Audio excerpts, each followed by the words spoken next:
Nos últimos 13 anos, o Partido dos Trabalhadores promoveu um inchaço do Estado brasileiro. Nesse período, o PT criou 40 empresas que aumentaram os gastos e ajudaram a provocar a crise fiscal do governo.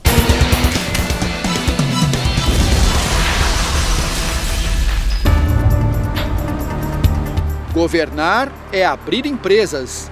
Este bem que poderia ser o lema do PT no poder. Em 13 anos, Lula e Dilma criaram 40 novas estatais no Brasil. De seguradora a empresa de logística, de laboratório de biotecnologia a canal de televisão.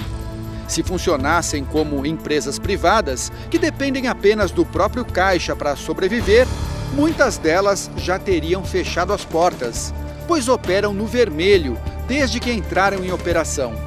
É o caso da Sete Brasil, a empresa criada para produzir navios para a Petrobras, que acumula prejuízo de 26 bilhões de reais.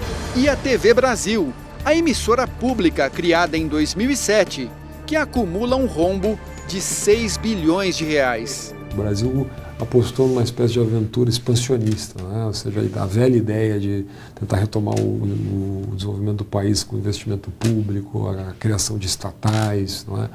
E aí eu acho que houve um estímulo ao consumo como grande saída no país. Eu acho que aí o Brasil se perdeu. O problema não é apenas a viabilidade financeira das novas empresas.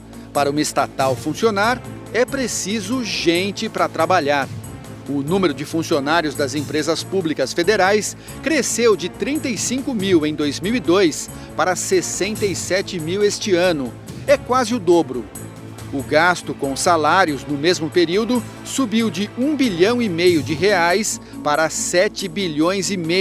O inchaço da máquina se estendeu ao Poder Executivo Federal. O total de servidores no país saltou de 810 mil em 2002 para mais de 1 milhão no ano passado.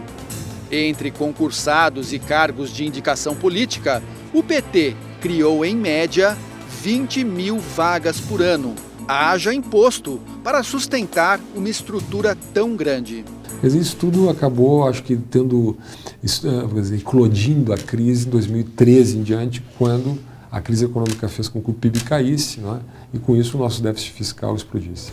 Os cargos comissionados, indicados pelo PT ou por partidos que apoiavam o governo, chegaram a 120 mil no governo Dilma Rousseff. Causa um efeito de desmotivação muito grande naqueles servidores concursados que, às vezes, estão almejando a ocupar um cargo de chefia e, quando menos imaginam, são preteridos em função de alguma indicação política. O crescimento da estrutura burocrática é um dos fatores que levaram ao descontrole dos gastos públicos e, consequentemente, à inflação. Sem ter de onde tirar mais dinheiro para sustentar a máquina, a aventura expansionista jogou o país na recessão.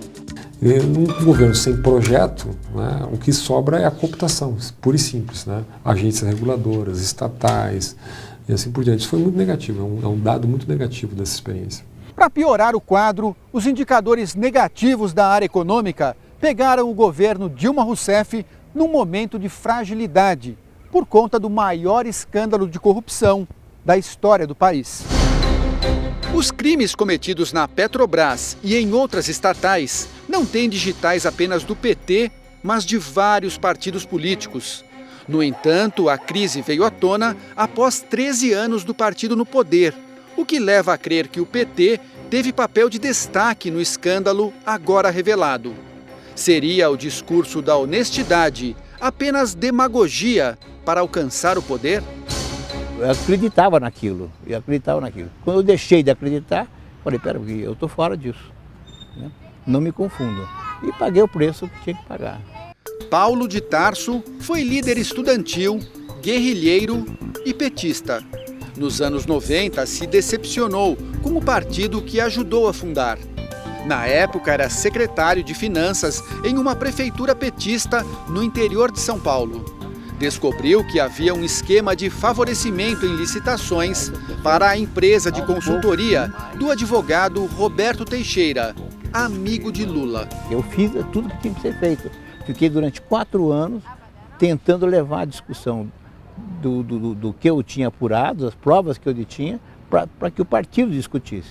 E eu só resolvi, em um determinado momento, torná-las públicas, essas provas todas, porque eu não queria ser cúmplice. O caso se transformou no primeiro escândalo de corrupção no PT. Expulso do partido, Paulo pagou um preço alto pela coragem de denunciar. Eu era o traidor, e como tal fui transformado em pária político. Eu sei as dificuldades que eu passei, né, de simplesmente o PT e seus dirigentes, militantes, impedirem até que eu trabalhasse. A assessoria de imprensa do PT disse que o partido não cria e nem gerencia cargos públicos e que fez um governo de coalizão durante os 13 anos, inclusive com o PMDB. O novo governo diz que já começou uma reforma administrativa que pretende reduzir o número de cargos comissionados. A previsão é cortar cerca de 4.500 vagas.